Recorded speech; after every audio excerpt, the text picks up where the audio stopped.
interrupt you. We also notice on the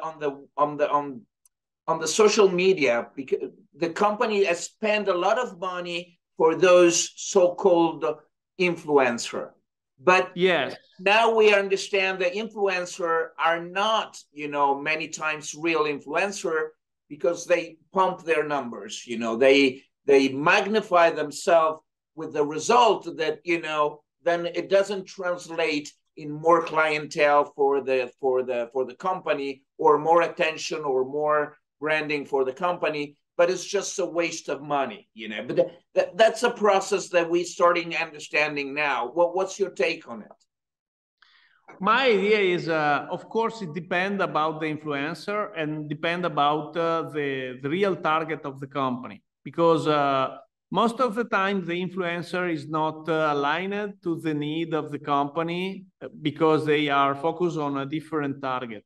For example, we have a lot of influencer on TikTok. TikTok is like a sort of discovery platform. The attention is very low and the number grow very, very fast.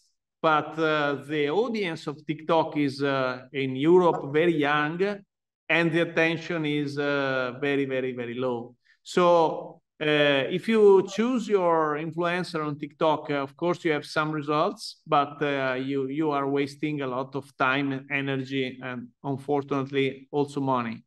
We have also real influencer like Chiara Ferragni, for example. So I see company like Trudy doing the doll of Chiara Ferragni. So this tell you the huge effort in terms of personal branding of Chiara Ferragni. But Chiara Ferragni, of course, is not for everybody. It's just for a particular kind of target. So I think the influencer marketing most of the time is overestimated. So people, expect, and actually branding is not like a run. It's a marathon. So you have to be present again and again and again and again. So persistency is the key, and create a very, very clear message is super important in an era with the problem of the lack of attention. The average people spend something like 3 seconds in one website. So if you are not super, super clear and the communication is not strong, you are wasting huge quantity of money, energy, time. So I think the story brand is a good point to starting promoting and doing branding, acquiring clients the main time. And another advice, very important advice, is tracking everything. So tracking what happened when you post something, how many people, how many interaction, how many clients, because people confuse the vanity metrics with the real metrics. So in my opinion, the huge difference between personal branding and influencer branding and the branding for the companies is that for the company, we don't need huge amount of like and huge amount of follower.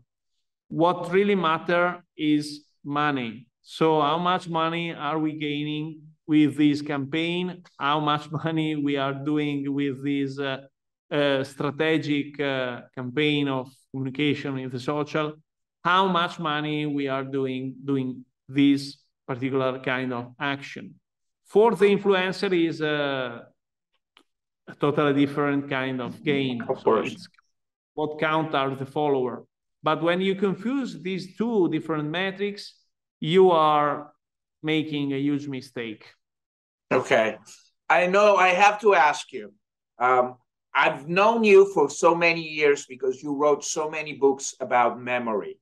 Now, memory was regarded as like a superpower for many, many years. And as today, as we rely more and more on technology, it seems like to have vanished from many.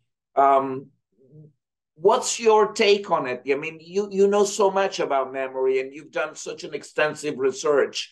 Where are we standing with this that was so well considered, and now it seems like it's nowhere to be found?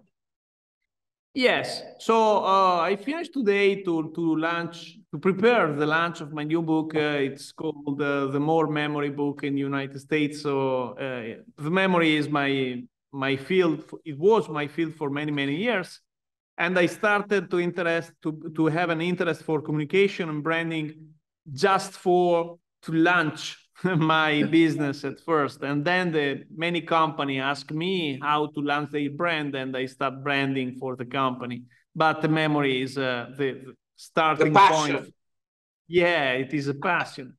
In my opinion, the problem today is not concerning the memory, is concerning the attention. Because if you are not paying attention, you are not focusing something, and your performance will be destroyed by the lack of focus.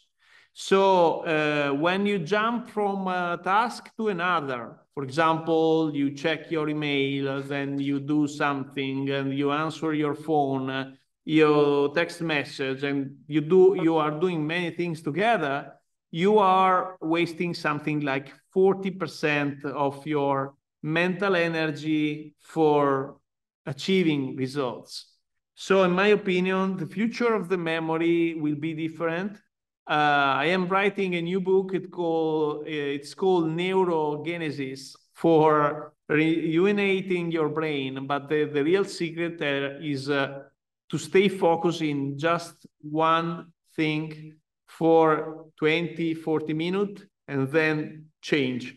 The multitasking is the worst of the worst in the last century because it created damage in your brain. And it's a problem because the new generation are not able to stay focused, and the cognitive performance will be damaged in the future. So yeah, that's the point. Yeah, we've seen that. Sorry to interrupt you. We've seen that through many studies in neuroscience. Every time we collaborate with universities and we focus on attention span, we've seen just what you've described. That, you know, if multitasking is killing people and is not giving them the opportunity to really focus and to really get a message. So this is somehow linked also to the web marketing, meaning that, you know, you have to do a web marketing taking in consideration that people have less and less attention span.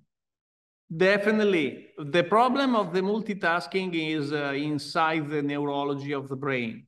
Because actually, when you are some news, some note, some email, something will get your attention, some interruption, it creates in your brain a release of serotonin and especially dopamine. And you start to be intoxicated by the dopamine because the dopamine is the real addiction. The dopamine is something who happens when you see something new and different. And the more you are distracted and the more dopamine you will have. And the dopamine is also strictly related also in the addiction like cocaine or other drugs. So the TikTok is the cocaine of the super young guy. So they stay in a video for 4 or 5 seconds, then they jump in another. And more you consume and more you need the dopamine. And when you stop doing that and you start doing something else, something different, something in a creative way, not in a passive way, the dopamine drop down and you start feel tired, you feel the lack of concentration, the lack of attention.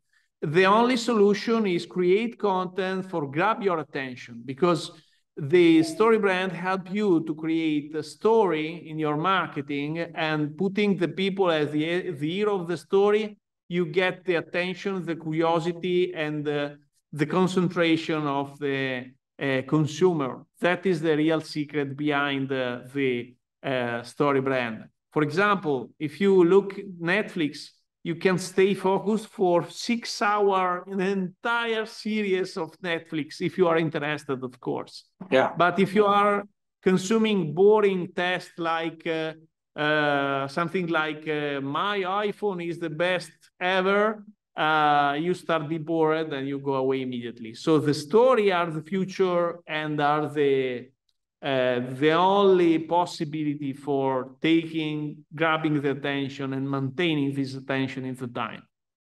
All right. Well, thank you very much. We really appreciate your time and all this new information. They're really interesting. Some collide with the work we've done and research we've done. And we certainly look forward to talk to you again about the development of your technique and see what's next. I really appreciate. I thank you. You know how much is big my. I like to work with you. You know me long ago, and it's a pleasure for me to stay here. Fantastic. So good luck with everything you do, and thank you very much for being here with us with the Institute for Advanced Studies and Cooperation. Thank you. Thank you. Talk soon.